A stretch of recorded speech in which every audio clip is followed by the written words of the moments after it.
que você tem de sensor aí?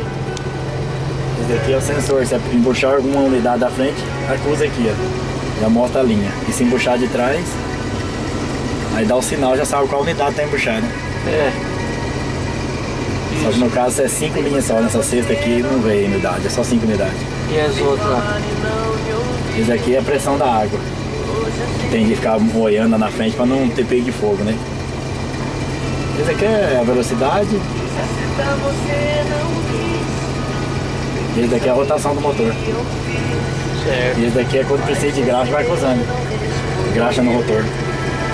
E você aperta um botão aqui, ela vai engraxando sozinha.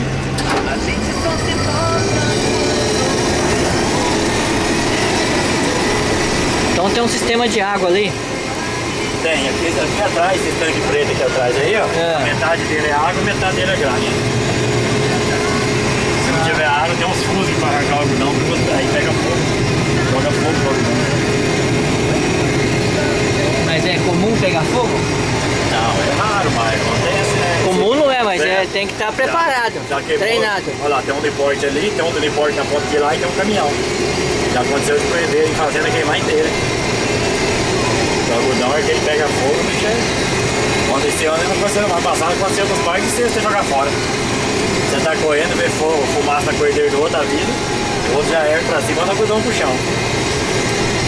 Mas na máquina não fez nada, mas já aconteceu de. O cara joga o algodão pra fora e vaza. É, talvez algum problema ali, bate ferro com ferro, sai uma faísquinha, né? Ah. E o algodão é assim.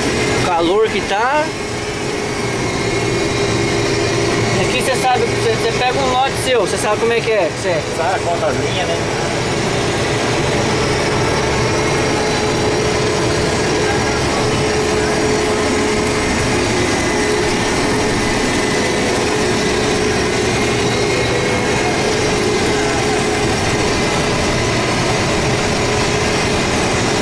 Essa linha aqui tem quanto metro? Qual distância essa? Nós? Comprimento? É. Aqui deve dar uns 1000 metros. Mas tem taião aí que dá 4.200 metros.